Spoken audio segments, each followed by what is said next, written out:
Hare Krishna. So మన discussion continue చేద్దాం. భగవద్గీత 3వ అధ్యాయం 13వ శ్లోకం నుంచి 29వ శ్లోకం వరకు. సో ఈ ఈ సెక్షన్ యొక్క టైటిల్ ఏంటంటే నిష్కామ కర్మయోగం, ఆదర్శప్రాయమైన కర్తవ్యం. సో మనం లాస్ట్ క్లాస్లో చెప్పుకున్నాం కదా, ఎలాగైతే ఒక నిమిషం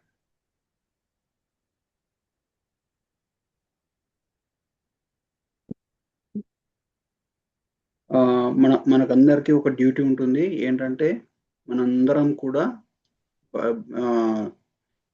ఒక ఆబ్లిగేషన్లో ఉంటాం అన్నమాట. ఎలా అంటే దేవతలకి మనం యజ్ఞాలు చేసి వాళ్ళని సంతృప్తిపరచాలి. దేవతలేమో మనకు కావాల్సిన న్యాచురల్ రిసోర్సెస్ అంటే ప్రకృతి వనరులు మనకు సమకూరుస్తారు. దానివల్ల మన జీవితం సాఫీగా సాగుతుంది. సో అలా అటువంటి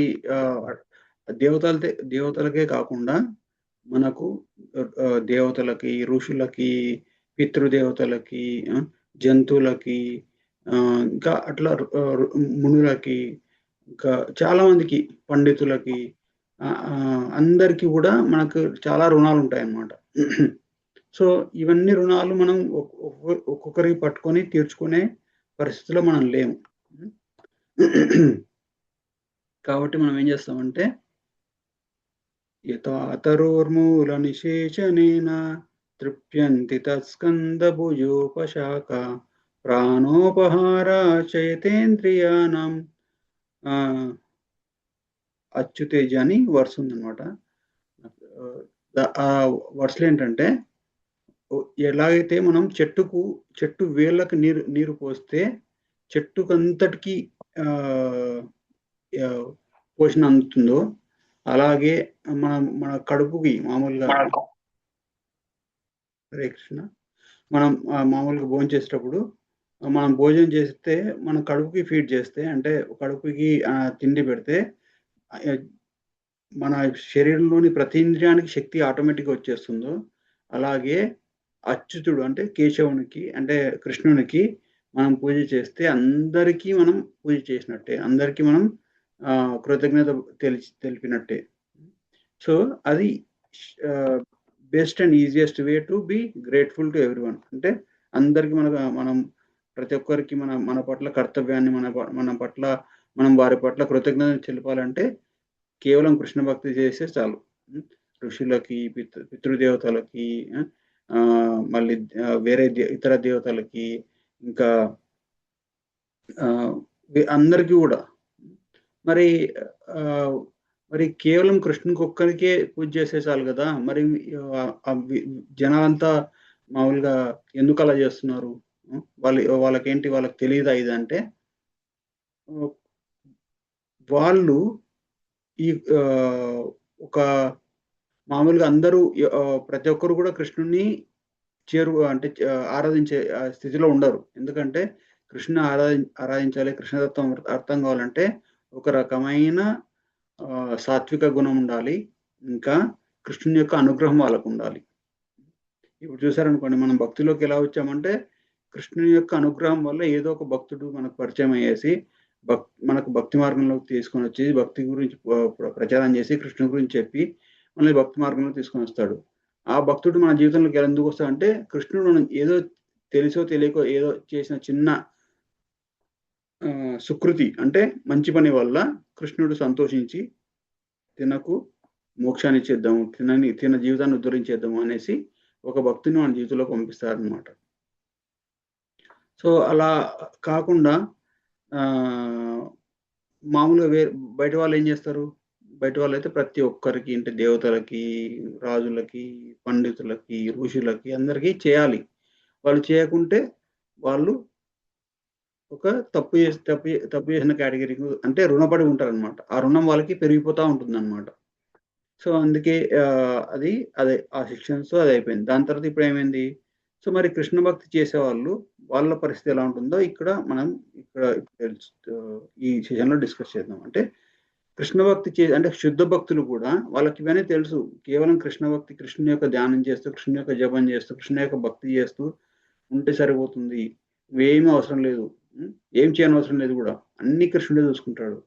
కానీ వాళ్ళు వేరే వాళ్ళకి అంటే మామూలుగా బయట పనిచేసే వాళ్ళకి గానీ, బయట వర్ణాశ్రమ బ్రాహ్మణులకు, క్షత్రియులకు, వైశ్యులకు, శూద్రులకు గానీ, లేదా బ్రహ్మచారులు, గృహస్థ, వానప్రస్థ సన్యాసులకు గానీ, ఒక రకమైన ఒక ఆదర్శవంతంగా ఉండడానికి వాళ్ళు పని ఎలా చేయాలో చేసి చూపిస్తారనమాట.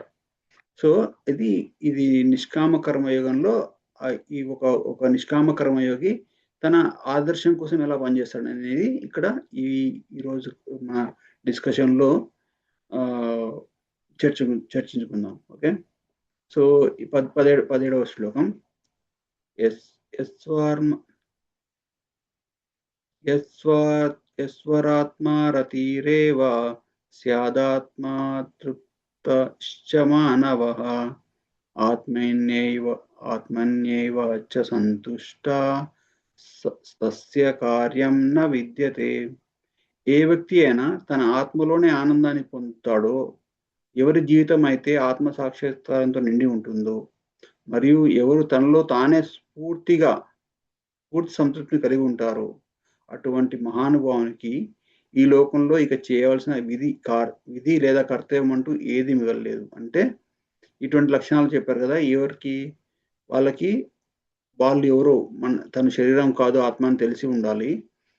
సో, తనలో తాను అంటే ఎప్పుడు కూడా ఇప్పుడు చూడండి కొంచెంమంది సన్యాసులు గాని, కొంచెం గొప్ప భక్తులు గాని, వాళ్ళు ఎవ్వరి మీద కూడా ఆధారపడరు. వాళ్ళకి మీరందరూ వచ్చి క్లాస్‌కొచ్చి వింటున్నారా? సరే మంచిది. వినకపోతే కూడా వాళ్ళకి ఏం లేదు. వాళ్ళు వినకపోతే కూడా వాళ్ళు క్లాస్‌కి రాకపోతే కూడా సరే వీళ్ళ వీళ్ళ దౌర్భాగ్యం అనేసి కృష్ణుని యొక్క జపం చేసుకుంటూ కూర్చుంటారనమాట. మామూలుగా ఒక ఎగ్జాంపుల్ చెప్తున్నాను. అంటే దేని గురించి కూడా ఎక్కువగా రాగద్వేషాలు వాళ్ళకుండవు. సో, మరియు ఎవరైతే తనలో తాను పూర్తిగా అంటే తను భగవంతునితో సేవ చేస్తూ పూర్తిగా సంతృప్తి ఉంటారో అటువంటి వ్యక్తికి ఈ లోకంలో చేయాల్సిన పనులంటూ ఏమీ లేవు. సో, ఈ కృష్ణ భక్తులు అంటే కృష్ణ భక్తిలో ఉండే వాళ్ళకి వాళ్ళని దేనితో కంపేర్ చేసుకోవచ్చంటే, ఒక పర్వతాల నుంచి ఉద్భవిస్తున్న నది నుంచి కంపేర్ చేసుకోవచ్చు. మామూలుగా కొన్ని ఇప్పుడు జీవనదులుంటాయి గదా! అవి పర్వతాల నుంచి ఉద్భవిస్తాయి. ఇక్కడ మన ఇండియాలో అయితే గంగా అటువంటి నదులనమాట. గంగా, బ్రహ్మపుత్ర అటువంటి నదులు.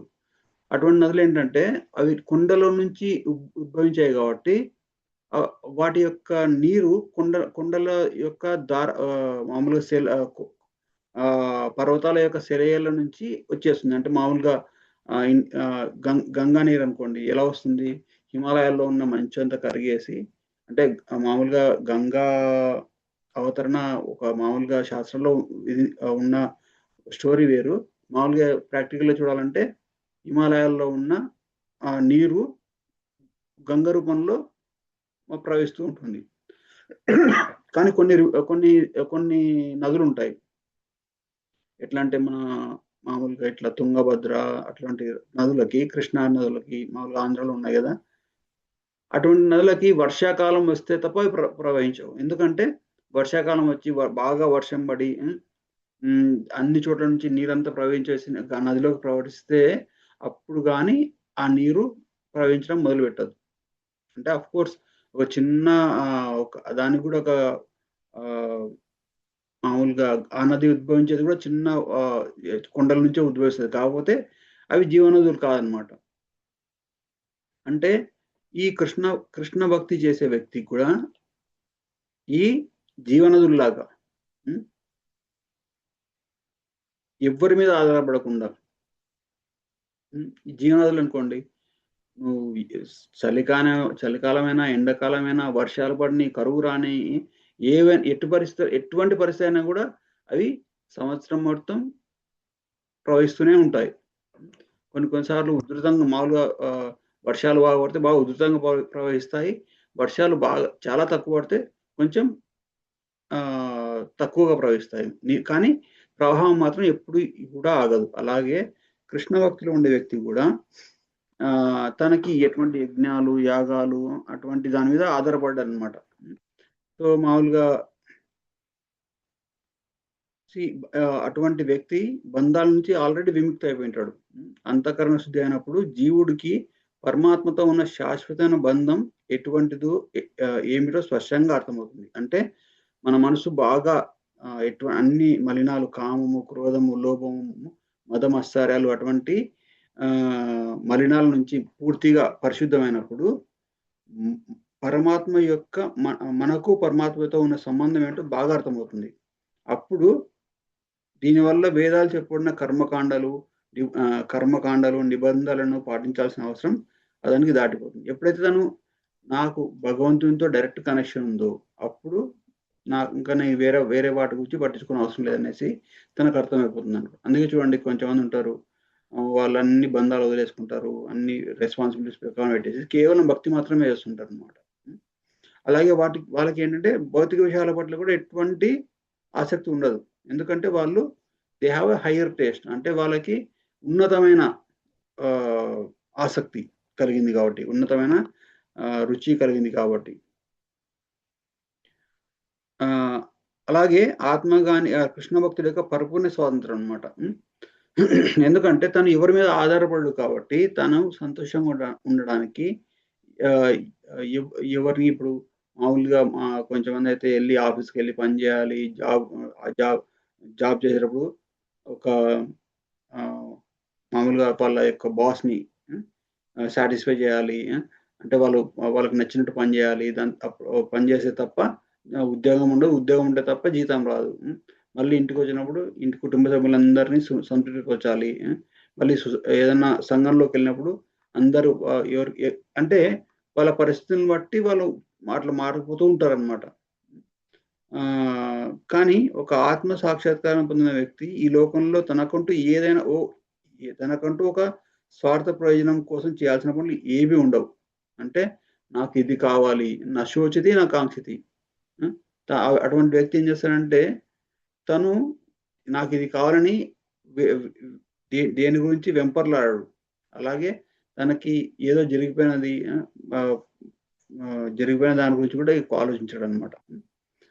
అలాగని అటువంటి వ్యక్తి పనులు చేయకుండా మానేయడు కూడా. ఎందుకంటే అతను పనులు మానేయడానికి కూడా కారణం లేదు. అంతేకాకుండా తన అవసరం కోసమైనా సరే ఈ సృష్టిలోని ఏ ఇతర జీవులపైన కూడా తను ఆధారపడడు. అంటే తను టోటల్గా ఇండిపెండెంట్ ఉంటాడు. తను ఎందుకు పని చేస్తాడు? వేరే వాళ్ళకి ఒక ఆదర్శంగా నేను పని చేయకుంటే, ఇప్పుడు చూడండి ఒక కంపెనీకి CEO ఉన్నాడు, బాస్ ఉన్నాడు అనుకోండి, తను రోజు ఆఫీస్కి రావడం అవసరం లేదు. కానీ రోజు ఆఫీస్కి ఎందుకు వస్తాడంటే తను రాకుంటే తను చూసి తన కింద ఉన్న మేనేజర్ రాడు, తన కింద ఉన్న మేనేజర్ రాకుంటే వాళ్ళ కింద ఉన్న ఉద్యోగులు రారు. అలా ఉద్యోగం రాకపోతే ఒకరిని చూసి ఒకరు ఏం చేస్తారంటే అన్ని ఇటువంటి వృత్తి పట్ల ఒక డెడికేషన్ చూపించే పరిస్థితి కరువైపోతుంది అనమాట. సో అందుకనేసి కానీ ఇప్పుడు ఇటువంటి భక్తులు వాళ్ళని ఎలా కంపేర్ చేశారంటే ఒక బాగా పెరిగిన చెట్టులాగా అనమాట. ఎందుకంటే ఒక బాగా పెరిగిన చెట్టు ఏంటి, తనకి వర్షం పడినా కానీ వర్షం పడితే మంచిగా పైన ఉన్న వేర్ల నుంచి ద్వారా వర్ష నీరు దానికి చెట్టు వేర్లకు అందుతుంది, అందేసేసి అన్ని కొమ్మలకి ఎప్పుడుకో గ్రీన్గా ఉంటుంది అనమాట.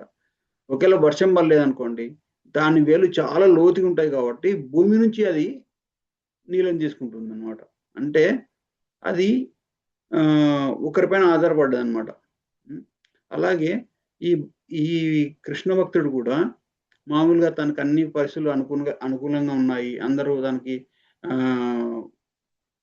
లైక్ తను చేసే పని ద్వారా అందరూ సంతోషపడి తనకి ఏదన్నా అంటే తను రెసిప్రోకేట్ చేశారనుకోండి, అవి స్వీకరిస్తాడు. దాన్ని కృష్ణ యొక్క సేవలో వినియోగిస్తాడు అనమాట. ఫర్ ఎగ్జాంపుల్ ఎవరైనా భక్తుడు వచ్చాడు అనుకోండి, తనకి ఇట్లా డొనేషన్ ఇచ్చి సపోర్ట్ ఇచ్చేసి లేదా ఏదన్నా అటువంటి సపోర్ట్ ఇచ్చినా కానీ తను అన్నిటిని కూడా భగవంతుని యొక్క సేవలో వినియోగిస్తాడు.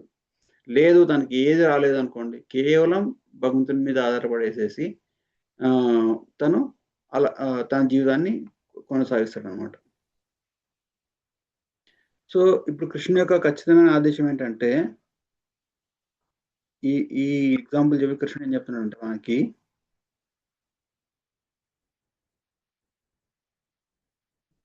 ఓకే.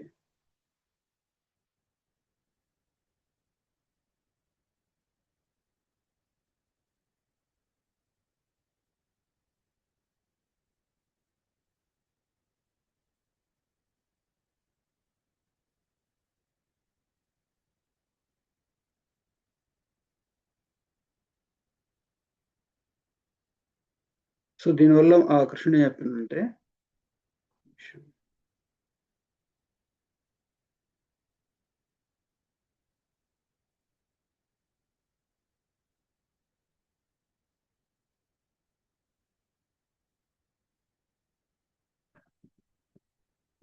తస్మా తస్మాదసక్త సతతం కార్యం కర్మ సమాచర అసక్తో హ్యాచర అసక్తో హ్యాచర నర్ న కర్మ పరమాప్నోతి పురుష.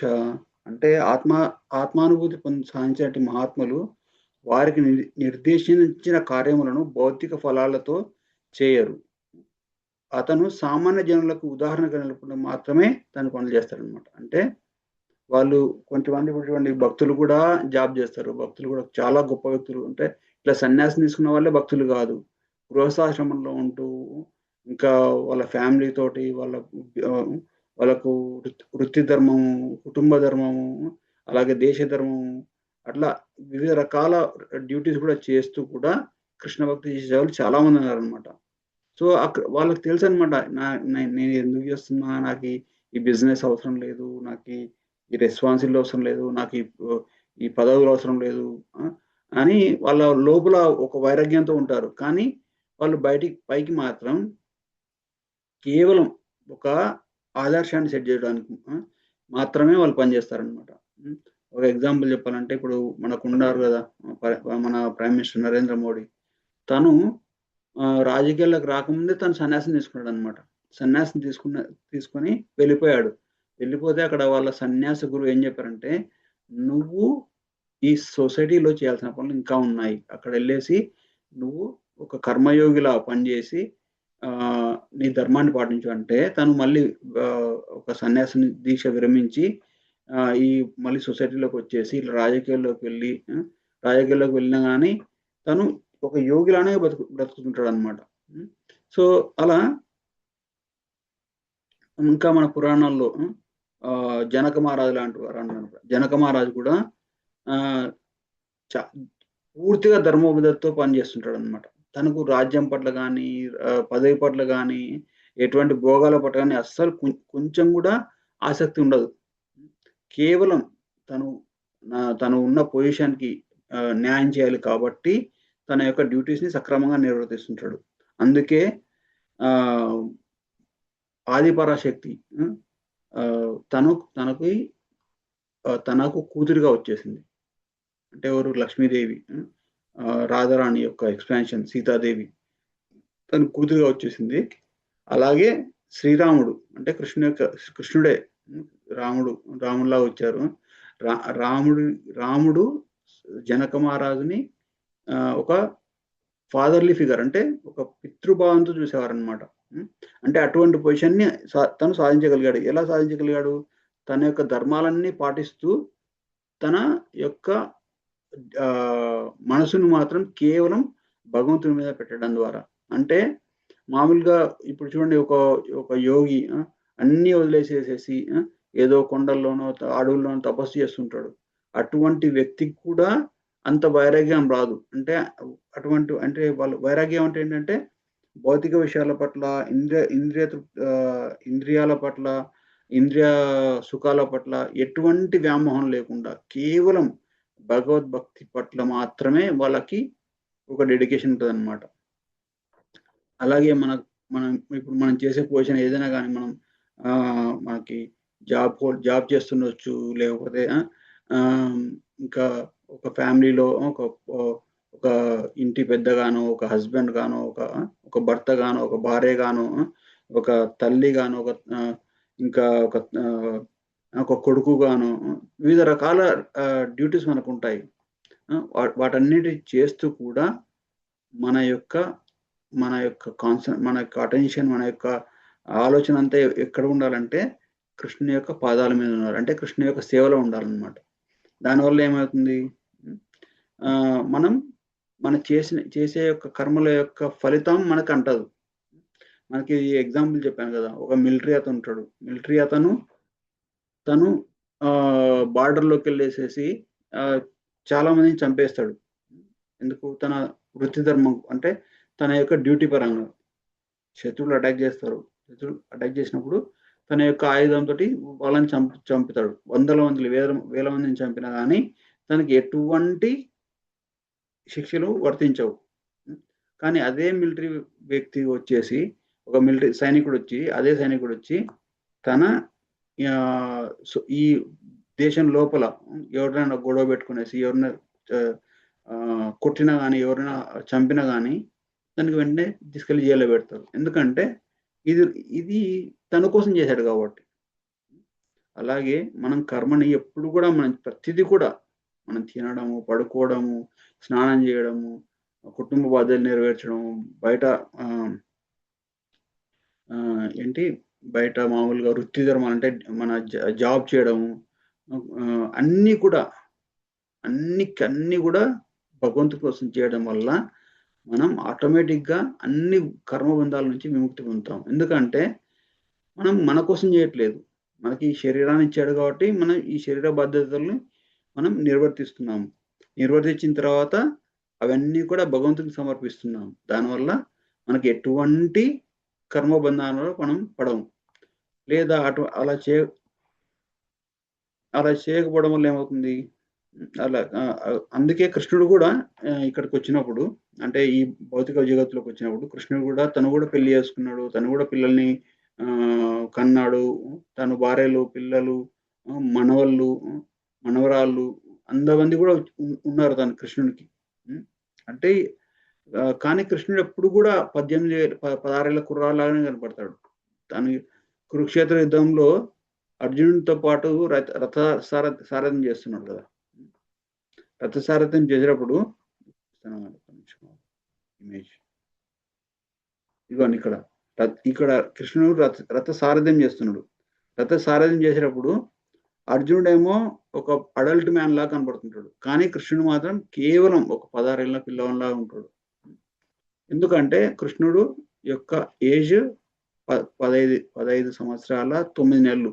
అది ఇట్ ఈస్ హిజ్ ఎటర్నల్ అంటే గోలోక బృందావనంలో అంటే ఆధ్యాత్మిక జగత్తులో కృష్ణుని యొక్క ఏజ్ ఎంత? 15 ఏళ్ల 9 నెలలు మాత్రమే. అంతకంటే మించి కృష్ణుడు పెద్దవారిలా కనపడడు. అందుకే కృష్ణుడు ఎప్పుడు కూడా యూత్‌గా ఉంటాడనమాట. కానీ అటువంటి స్టేజ్‌లో కూడా తనకి భార్యలున్నారు. వాళ్ళ భార్యల తర్వాత వాళ్ళకొచ్చిన పిల్లలకి వాళ్ళ పిల్లలు కూడా పెళ్ళిళ్ళయిపోయి వాళ్ళకి మనవళ్ళు కూడా పుడతారనమాట. సో కృష్ణుని యొక్క కొడుకు ఎవరు? ప్రద్యుమ్నుడు. ప్రద్యుమ్నుని యొక్క కొడుకు ఎవరు? అనిరుద్ధుడు. అనిరుద్ధుడు కూడా పెళ్ళైతదనమాట. సో అలా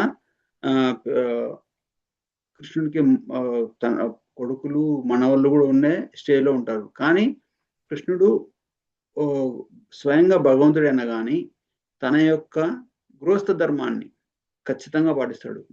ఎవరైనా బ్రాహ్మణుడు వచ్చారనుకోండి, ఒక గృహస్థగా తనేంటి వాళ్ళని సత్కరించేసి వాళ్ళకి కావాల్సిన సదుపాయాలు సమకూర్చి వాళ్ళని దాన ధర్మాలు చేసేవాడు, యజ్ఞాలు చేసేవాడు, ఇంకా పిల్లల్ని ఆడించేవాడు. అలా అన్ని డ్యూటీస్ చేసేవారు. దానివల్ల ఏంటంటే కృష్ణుడు చేస్తున్నాడు కాబట్టి మిగతా వాళ్ళు కూడా అటువంటి పనులు చేశారు. అందుకే కృష్ణుడు వచ్చిన ప్రతిసారి ధర్మాన్ని స్థాపిస్తాడు. మనం ఎందుకంటే సైడ్ ట్రాక్ అయిపోతాం. ఇప్పుడు రాముడు చూడండి, రాముడి యొక్క జీవితం ఎంత ఆదర్శప్రాయంగా ఉంటుంది. రాముడు మామూలుగా దశరథ మహారాజు కైకేయికి ఇచ్చిన వరం వల్ల రాముడు అడవికి పోవాల్సి వస్తే దశరథ మహారాజు ఏమంటాడంటే, నువ్వు క్షత్రియ పుత్రునివి, ఒక క్షత్రియుడి. కాబట్టి నువ్వు రాజ్యాన్ని వదిలిపోవాల్సిన అవసరం లేదు. అంత కావాలంటే నన్ను జైల్లో పడేసేయి. జైల్లో పడేసేసి ఇప్పుడు ఒక రాజుని అటాక్ చేసేసి, రాజుని జయించేసి, రాజుని బంధించితే ఆ రాజ్యానికి రాజ్యానికి నువ్వు అధిపతివవుతావు. సో నువ్వు ఆ పని చేసేయి. దానివల్ల ఏంటంటే నువ్వు కైకకి ఇచ్చిన మాట కూడా తప్పినట్టు ఉండదు. అలాగే నేను కూడా అసత్యానికి నేను కూడా సత్యం పైన నిలబడే వాడిని అవుతానని జనక మహారాజే దశరథ మహారాజే స్వయంగా రాముడికి చెప్తాడు. కానీ రాముని యొక్క మనస్తత్వం ఏంటంటే, తండ్రి నేను ఈ రాజ్యమే కాదు, స్వర్గాని కోసం కూడా అటువంటి పని చేయను. ఎందుకంటే మీరు నాకు పూజ్యులు. నేను మాట వరుసకు కూడా మిమ్మల్ని అటువంటి పనులు కానీ అటువంటి దూషణ కానీ చేయను అనేసి కేవలం ఇచ్చిన మాట కోసం దశరథ మహారాజుని సత్యంపై నిలబెట్టడానికి మాత్రమే రాముడు 14 ఏళ్ళు అరణ్యవాసం చేశాడు. అక్కడ వెళ్ళి ఎన్ని కష్టాలు పడ్డారు రాముడు. దాని తర్వాత అక్కడ 13వ సంవత్సరం తర్వాత ఆఖరిలో సీతామారాన్ని రావణుడు కిడ్నాప్ చేస్తాడు. మళ్ళీ సీతామారాన్ని మళ్ళీ పొందడానికి హనుమంతుడు సుగ్రీవ వాళ్ళతో స్నేహం చేసేసి మళ్ళీ వెళ్ళి వానరసైన్యంతో వెళ్ళి లంకలో రావణుని చంపి మళ్ళీ సీతామారాన్ని తీసుకొని వచ్చేసి ఇక్కడ రాజుగా అవుతాడు. రాజుగా అయిన తర్వాత కూడా సీతామహారాణి మీద కొంచెం అపవాదం వస్తుంది. అపవాదం వస్తే ఏమవుతుంది, రాముడు ఏం చేస్తాడంటే ఒక రాజు అనేవాడు ప్రజలకు ఆదర్శంగా ఉండాలి. ఎందుకంటే రాజు అనేవాడు ఏది చేస్తే ప్రజలు అది చేస్తారు. రాజు ఎప్పుడు కూడా ఈ షుడ్ కమాండ్ రెస్పెక్ట్. కాబట్టి వాళ్ళ కోసం నేను వాళ్ళకు ఆదర్శంగా ఉండడం కోసం తను ఏం చేస్తాడంటే తను ఎంతగానో ప్రేమించే సీతామహారాణిని కూడా త్యాగం చేసేస్తాడు. అంటే అందుకే రామావతారం చాలా ఆదర్శాలకి ప్రతీక. అందుకే రామావతారం ఏమంటారంటే అనుసరణం అంటే అనుసరించాలన్నమాట. మన రాముని యొక్క జీవితాన్ని మనం అనుసరించాలి. ఒక రాముడు ఎలాగైతే ఒక మంచి కొడుకుగా, ఒక మంచి భర్తగా, ఒక మంచి అన్నగా, ఒక మంచి రాజుగా, ఒక మంచి మిత్రుడుగా, ఎన్నో విధాలుగా మనకి ఆదర్శప్రాయంగా ఉన్నాడు. కాబట్టే చాలా మంది చూసారనుకోండి, మన కల్చర్ కూడా మన ఫ్యామిలీకి చాలా ఇంపార్టెన్స్ ఇస్తాం. ఎందుకంటే రాముడు చూపిన బాట అన్నమాట. అలా అంతేగాని డబ్బు కోసమో, లేకపోతే పొజిషన్ కోసమో, లేకపోతే పంతం కోసమో మర్యాదను వ్యతిక్రమించారనమాట. సో అది భగవంతుడు తను స్వయంగా వచ్చినప్పుడు కూడా చాలా చాలా చాలా డెడికేషన్ తోటి తన ధర్మాన్ని పాటిస్తూ వేరే వాళ్ళకి ఒక ఉదాహరణగా ఉండడానికి ప్రయత్నిస్తాడు. సో దాని తర్వాత ఏమైంది, ఒక విద్వాంసుడైన వ్యక్తి సామాన్య జనులతో ధర్మ మార్గంలో నడిపించుటకై ఆసక్తి రహితంగా కర్మలు ఆచరించవలెను. అంటే ఇప్పుడు ఒక వ్యక్తి ఒక డివోట్ ఉన్నాడు అనుకోండి, తనకు తెలుసు ఇదంతా భౌతిక ప్రపంచం అంతా వేస్ట్, ఇదంతా టెంపరరీ. కానీ తను ఏం చేస్తాడంటే వేరే వాళ్ళకి ఒక ఆదర్శంగా ఉండాలి కాబట్టే తను అన్నిటి మీద అటాచ్మెంట్, తనకు అన్నిటి మీద కేర్, అన్నిటి మీద చాలా ఇష్టం ఉన్నట్లు పనిచేస్తాడనమాట. సో మనకి చెప్పారనుకోండి, ఇష్టం లేకుండా మనం ఏ పని చేయలేము. కానీ దానికి లోపల ఇష్టం ఉండదు, కానీ బయటకి ఇష్టం ఉన్నట్టు పనిచేస్తారు. ఎందుకు అలా పనిచేస్తారంటే కేవలం వాళ్ళ పట్ల వేరే వాళ్ళకి ఒక ఆదర్శంగా ఉండడానికి మాత్రమే. కానీ ఒక ఆత్మజ్ఞానం కలిగిన వ్యక్తి మరియు అజ్ఞాని ఇరువురు ఒకే పని చేస్తారు. కానీ ఆత్మజ్ఞానం కలిగిన వ్యక్తి ఏం చేస్తాడు, ఫుల్ డిటాచ్మెంట్, అంటే చాలా వైరాగ్యంతో పనిచేస్తాడు. కేవలం పని చేయడం కోసమే పనిచేస్తాడు. కానీ అజ్ఞానం ఏం చేస్తాడంటే నేను ఈ పని చేసేసి డబ్బు సంపాదించేసి, డబ్బు కానీ, పేరు కానీ, పదవి కానీ సంపాదించేసి దాంతో పాటు వచ్చే సుఖాలను నేను అనుభవించాలి. ఎయిదర్ భౌతిక ఇంద్రియ సుఖాలు కావచ్చు, లేకపోతే పేరు, ప్రతిష్ట అటువంటి సటిల్ అంటే సటిల్ సెన్స్ గ్రాటిఫికేషన్ అదైనా కావచ్చు అనమాట. సో కానీ అటువంటి వ్యక్తులు ఏం చేస్తారంటే వాళ్ళకి తెలియదు ఏంటంటే ఇవన్నీ కూడా వాళ్ళు చేసే ప్రతిదీ కూడా కేవలం వాళ్ళ యొక్క అహంకారాన్ని తృప్తిపరచుకోవడానికి తప్ప వేరే ఏది కూడా కాదు. ఎందుకంటే కృష్ణుడు భగవద్గీత ఈ శ్లోకం చెప్పాడు, 27వ శ్లోకం. ప్రకృతే క్రియమానాని గుణై కర్మాని సర్వశ అహంకార విమూఢాత్మ కర్తాహం ఇది మన్యతే. ఒక అహంకార ప్రభావం వల్ల ఒక వ్యామోదుడైన వ్యక్తి, ఒక జీవాత్మ తన కర్మలన్నీ తానే చేస్తున్నాడు, నా వల్లనే ఈ పనులు జరుగుతున్నాయి, నేనే ఈ పనులని ఎంజాయ్ చేయడానికి నాకే అధికారం ఉంది అని ఒక భ్రమలో బతుకుతాడు అనమాట.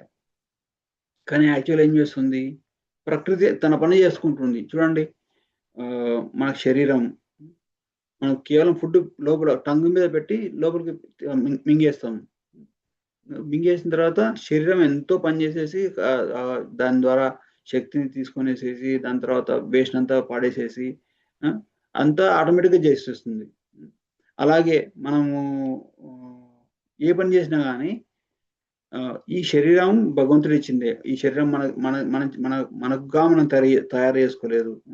అలాగే మనకి ఈ జ్ఞానం అది కూడా భగవంతుడు ఇచ్చిందే. మనం ఏ పని ఎలా చేయాలనే జ్ఞానాన్ని కూడా భగవంతుడు ఇచ్చిందే, కృష్ణుడు ఇచ్చిందే మనకి. కృష్ణుడు అంటాడు 15వ అధ్యాయంలో, సర్వస్య చాహం హృదయ సన్నివిష్టం మత్త స్మృతి జ్ఞానం అపోహనం చ. అంటే నేను అందరి హృదయాల్లో ఉంటాను, నా నుంచే మత్త స్మృతి అంటే జ్ఞాపక శక్తి, జ్ఞానం, మత్త స్మృతి జ్ఞానము, అపోహనం అంటే మర్చిపోవడం, అవన్నీ కూడా నా వల్లనే జరుగుతాయని కృష్ణుడు చెప్తున్నాడు. అంటే మనం ఏ పని చేయాలన్నా కానీ మనం ఫిజికల్గా మనకి సపోర్ట్ కావాలి, మన శరీరం సహకరించాలి. అలాగే మెంటల్గా మనకి భగవంతుడి యొక్క కృష్ణుడి యొక్క కృప కావాలి. ఫిజికల్గా సహకరించడానికి ప్రకృతి పనిచేస్తుంది. మన శరీరాన్ని కదపాలన్నా కానీ లేదా శరీరంలో ఏ భాగాన్ని యూజ్ చేసి ఏదైనా పని చేయాలన్నా కానీ మనకు ఆ శరీరం సహకరించడానికి ప్రకృతి కంట్రోల్ ఉంటుందన్నమాట. అంటే మనం పూర్తిగా ప్రకృతి మీద ఆధారపడి ఉంటాం మన శరీరాన్ని గడపాలంటే. కానీ మన మనసు, మన బుద్ధి, అహంకారం వాటన్నిటికీ మూలం ఎవరంటే పరమాత్మ. సో మరి మనం ఈ పనులు చేయడం వల్ల ఎవరిని తృప్తిపరుస్తున్నాం అంటే కేవలం మన అహంకారాన్ని మాత్రమే.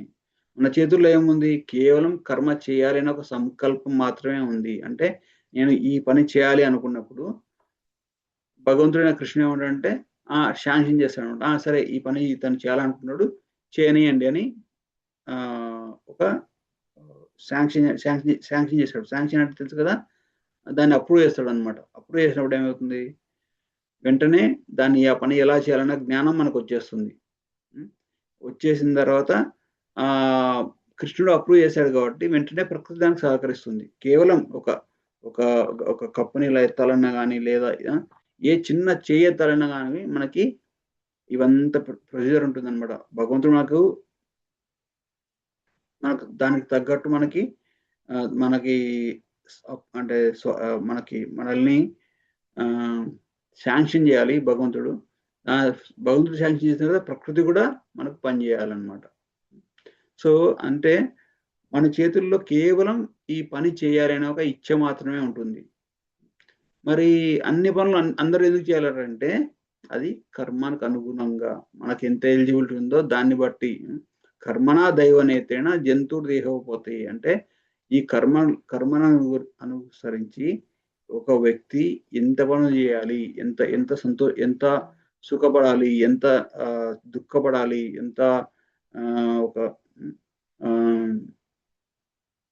ఎంత కాలం బతకాలి, ఏమేమి తను సాధించాలి, అవన్నీ కూడా భగవంతుడు డిసైడ్ చేసి పెడతాడు అనమాట.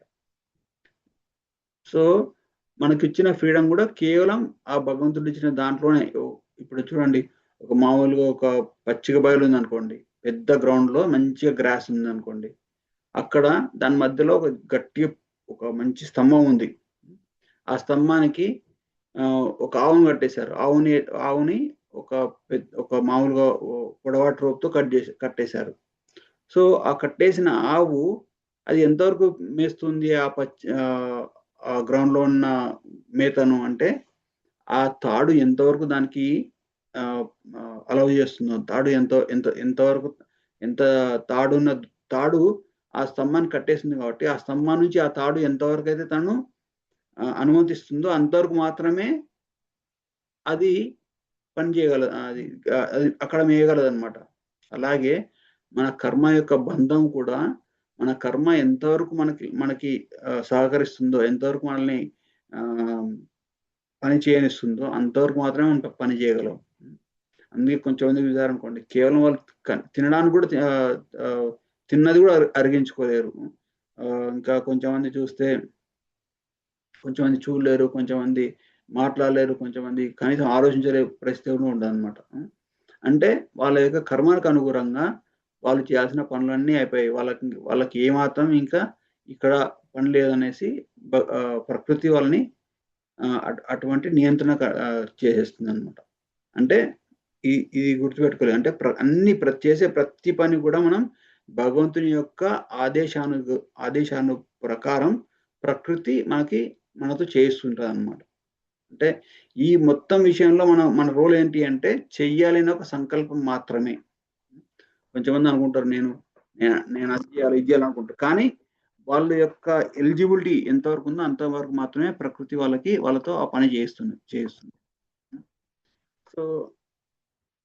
సో ఎయిదర్ అంటే మనం చేయాల్సిన ప్రతి పనిలో కూడా మనం భగవంతుని యొక్క రోల్ మనకి ఖచ్చితంగా ఉంటుంది, మనం ఒప్పుకున్నా ఒప్పుకోకపోయినా. కానీ ఎవరైతే ఈ ఆత్మ సాక్షాత్కార జ్ఞానం వాళ్ళకు ఉంటుందో వాళ్ళకి తెలుసు అనమాట. అందుకే మనకి తెలుగులో ఒక సామెత ఉంది కదా, తానొకటి తెలిస్తే దైవం ఒకటి తెలిసింది అనేసి. ఇంగ్లీష్లో ఇంకో సేయింగ్ ఉందనమాట, మ్యాన్ ప్రపోజెస్, గాడ్ డిస్పోజెస్. మనిషి ఏం చేస్తాడు, తను ఒక ప్రపోజల్ పెడతాడు, భగవంతుడు నేను చేయాలనుకుంటున్నాను అనేసి. భగవంతుడు అంటే సరే చేయి కానీ అనేసి దాన్ని శాంక్షన్ చేస్తాడు అనమాట. సో అంటే మనం ఏ పని కూడా మన స్వతహాగా చేసే పరిస్థితులు లేవు, మనం చేయలేము. అది భగవత్ అనుగ్రహం వల్ల మాత్రమే సాధ్యపడుతుంది. అందుకే మనం అన్ని కూడా భగవంతుని అనుగ్రహం వల్లనే చేసేటప్పుడు మరి ఇంకా మన కోసం మనం ఏం చేసుకుంటామంటే మనం చేయాల్సింది, మనం చేసే ప్రతి పని కూడా భగవంతుని యొక్క తృప్తి కొరకు, భగవంతుని యొక్క చేసే ప్రతి పని కూడా భగవంతుని యొక్క సేవలా చేయడం వల్ల మనము ఈ కర్మ బంధనాల నుంచి పడకుండా మనం బయటపడతాం. సో దాని తర్వాత కర్మయోగం గురించి వివరించిన తర్వాత ప్రతి కార్యాన్ని కృష్ణుని సెంటర్గా పెట్టుకొని, కృష్ణుని కేంద్రంగా చేసుకొని అన్ని పనులు కూడా ఆయనకు సమర్పించి కర్మయోగము భక్తి చేసినప్పుడు ఆ పనే భక్తిగా మారుతుంది అనమాట. ఇప్పుడు చూడండి, మామూలుగా బయట జనాలు హోటల్లోనో రెస్టారెంట్లోనో వెళ్ళి తింటుంటారు, కానీ భక్తులు కూడా తింటారు. ఎలా చేస్తారు భక్తులు? వాళ్ళు తెచ్చుకున్న కూరల్ని లేదా ధాన్యాలని మంచిగా వండి భగవంతుడికి నైవేద్యం పెడతారనమాట. నైవేద్యం పెట్టి భగవంతుని ద్వారా వచ్చిన నైవేద్యాన్ని ప్రసాదంగా స్వీకరిస్తారనమాట. అంటే తినడం ఒక్కటే, కానీ ఒకరేమో తన ఇంద్రియ తృప్తి కోసం తింటున్నారు, ఇంకో వ్యక్తి ఏమో ఒక భగవంతుని సేవ చేసి సేవ ద్వారా వచ్చిన ప్రసాదాన్ని మాత్రమే స్వీకరిస్తున్నారు అనమాట. అలాగే కొంచెం ఉంటారు, పెద్ద పెద్ద బిల్డింగ్ కట్టాలనుకుంటారు, వాళ్ళు ఉండడానికి పెద్ద బిల్డింగ్ కట్టుకుంటారు. అలా కట్టుకున్న తర్వాత దానివల్ల ఏం చేస్తారంటే వాళ్ళు దానికోసం చాలా కష్టపడి తన ఎంతో కర్మ ఫలితం తను చేసిన కర్మ ఫలితంగా వచ్చిన ఫలితాన్ని కేవలం ఒక టెంపరీగా ఒక బిల్డింగ్ కట్టుకోవడానికి మాత్రమే ఉపయోగిస్తారనమాట. కానీ భక్తుడు ఏం చేస్తాడు, తను కూడా ఒక బిల్డింగ్ కట్టుకోవాలనుకుంటాడు. తను ఏం చేస్తాడంటే భగవంతుని కోసం ఒక గుడి లాంటివి కడతారనమాట. తను ఇల్లు కట్టుకున్నా కానీ అది ఆ ఇంట్లో మెయిన్ గా ఉండేది ఎవరంటే భగవంతుడు ఉంటాడు అనమాట. ఈ ఇల్లు భగవంతునిది, నేను ఈ ఇల్లు ఉంటున్నాను అనే భావంతో ఆ వ్యక్తి తను ఆ జీవితంలో తన జీవితాన్ని కొనసాగిస్తాడనమాట. అంటే ప్రతి పని కూడా తినడము, పడుకోవడము, పిల్లల్ని కనడము, పిల్లల్ని చూసుకోవడము, ఇంటిని చూసుకోవడము, అన్నీ కూడా భగవంతునికి సేవలా చేయడం వల్ల మనం ఆటోమేటిక్గా మనం జీవితాంతం భగవంతుని గుర్తు చేసుకుంటున్నాం కాబట్టి మనం ఆటోమేటిక్గా భగవంతుని దగ్గరికి వెళ్ళిపోతాం. సో అందుకే కృష్ణ ఏమంటాడు 30వ శ్లోకంలో, నాపై ఆధారపడి నువ్వు నీ కర్తవ్య నిర్వహణ చెయ్యము అని భగవద్గీత యొక్క ముఖ్య ఉద్దేశం. ఓకే, ఇప్పుడు ఆపేద్దాం. మీకు ఎవరికైనా ఏమైనా క్వశ్చన్స్ కానీ సందేహాలు కానీ ఉన్నాయా? Questions are comments? నో ప్రభు.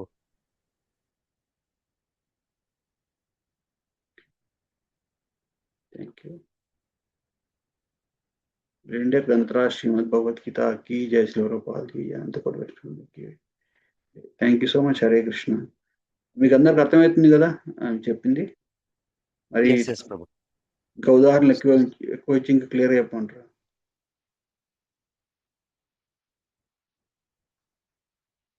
అర్థమవుతుంది ప్రభుజీ. Thank you. హరే కృష్ణ.